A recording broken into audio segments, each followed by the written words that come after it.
So when we talk about sexual orientation, we talk about something that, we consider to be generally stable over time. Most people would say it feels inborn. There are others who are more fluid in their lives, who might cross over from one identity to another in the course of a lifespan. It's complicated that way sometimes, but generally speaking, most people feel like it's a fairly stable thing. And so it's not obviously something that's easily changed, and precisely because it is difficult to change, our society has developed a very broad set of mechanisms to try to channel people into the norm, which is, of course, heterosexuality. The feminist poet and theorist Adrienne Rich had a name for this, and she called it compulsory heterosexuality. In other words, people were forced into heterosexual relationships, no matter what their inclination. Rich said this was, for women, particularly problematic. It was really pernicious because it meant that women could not be close to each other without some kind of, suspicion of undermining men's power. And she pointed to practices as diverse as foot binding and genital cutting and, the difficulties that women had making a living as single women in the past, to underscore the fact that there was a whole host of mechanisms that pushed women, forced women, coerced women to be heterosexual, no matter what their basic impulse might be. She said, given our own possible development, our sort of innate tendency would be for women to be connected to women because our first connection is to our mothers. And so she said anything other than that was really a redirection of that basic tendency. People these days don't talk as much about compulsory heterosexuality. The term du jour for that is more heteronormativity. And that's a long word that sort of wraps around the block, but you break it down, norm. Okay, it's the norm to be heterosexual. And again, it calls attention to all those mechanisms that encourage people to behave heterosexually and discourage people from having same-sex relationships. And maybe you want to just stop the clip for a second and think about it. If you're hetero or straight or basically hetero, what things are easier for you? Do you in fact face any problems or penalties? If you're not heterosexual, are there some rewards to being non-heterosexual? Are there penalties that you face in your daily life? And while I can't be 100% sure about what any individual will tote up, on balance, it's fairly clear that there are lots of perks associated with being hetero, and still quite a few penalties associated with being gay or lesbian, bisexual, pansexual, even asexual. We have a much more accepting society than we did even 5 years ago, but in most states, people of the same sex still can't marry. You can't, then as a result, file your taxes jointly. You can't have a will together. And still there are many families or tragic cases where a child dies and the parent doesn't recognize the partner. And so these sort of social aspects of it are in some ways at least as painful as the legal exclusions that still exist for non-heterosexuals. So when we talk about compulsory heterosexuality, we're talking really about a whole network of both legal and extra-legal, social and cultural penalties that people face. And when I prompted people to think about, well, if you're not hetero, what are some of the, things that are good in your lives? Well, obviously, if you have a good relationship, oftentimes people create, wonderful, warm communities, their own sort of created families. Those are fabulous things. They're wonderful. Gay culture, lesbian culture have enriched our overall American culture. I think a lot of us would agree with that, who are ourselves heterosexual. But the fact remains that we still live in a heteronormative society, and I think it's fairly hard to deny that. A couple of specific terms that are probably familiar to you already. Homophobia, of course, refers to the fear or hatred or contempt for people who are homosexual. Worst case scenario, that's expressed in violence. Gay bashing is not a thing of the past. Used to be in the 50s that if a couple went out, two women, and they were obviously sort of, one fulfilling a butch sort of role and the other one looking more feminine, that they were very easily, very quickly subject to being gay bashed.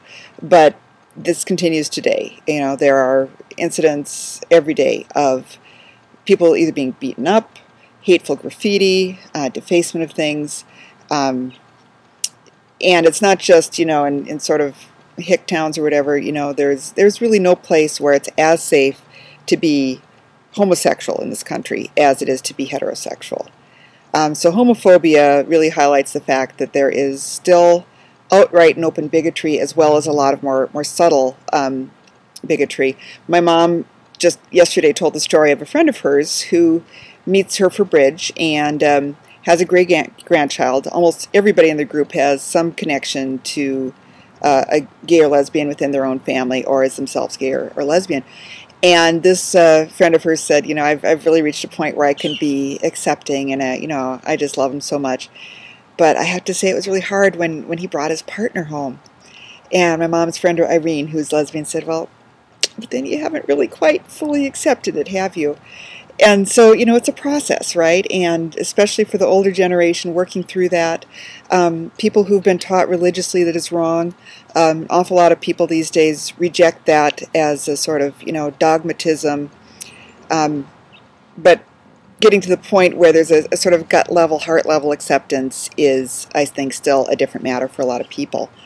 And the surveys, confirm that there are different levels of support for different levels of expression of heterosexuality.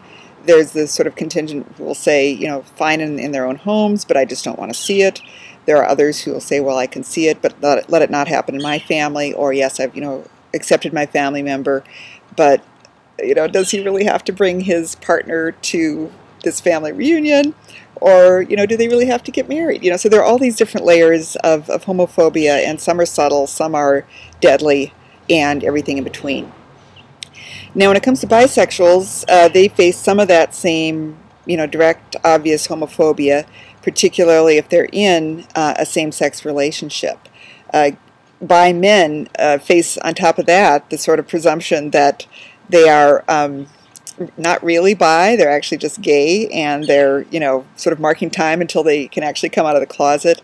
The existence of real life and the experiences of real-life bisexual men belies that, of course, but there is still that tendency in the medical profession, in the media, and in the public at large to discount male bisexuality almost entirely, where female bisexuality is often seen as more of a given or somehow less upsetting.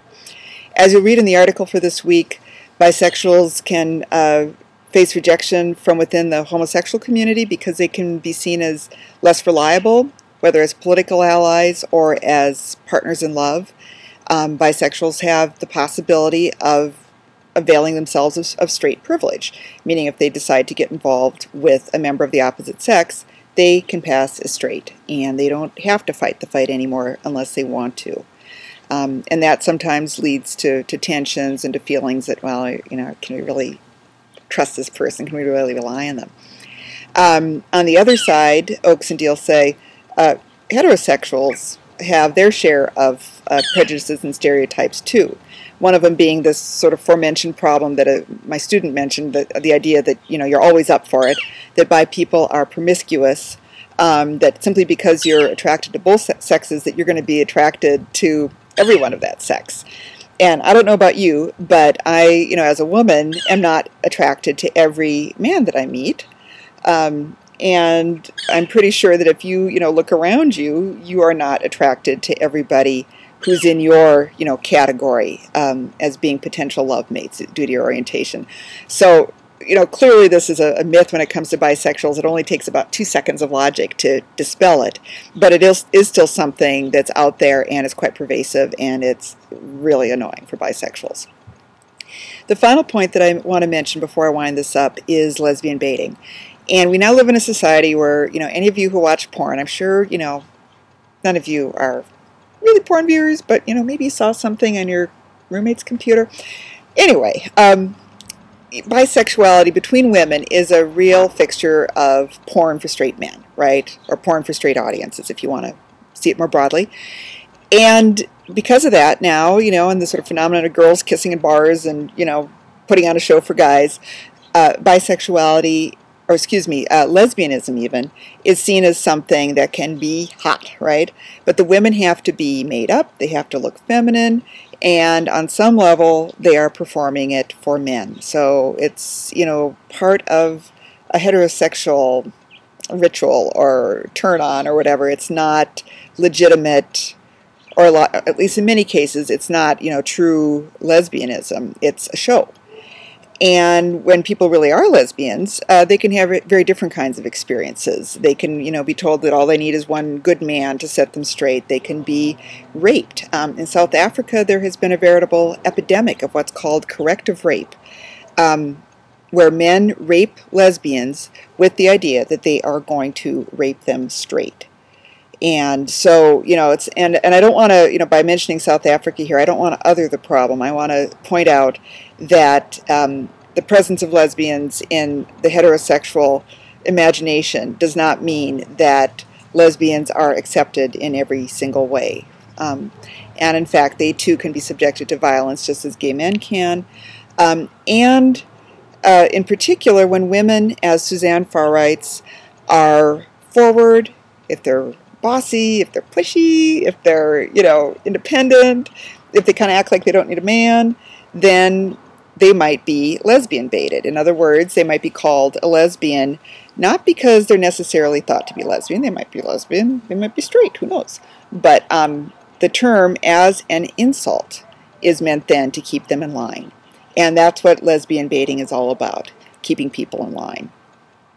Now, as I said earlier, the whole category, the whole social construction of sexual orientations is a modern one.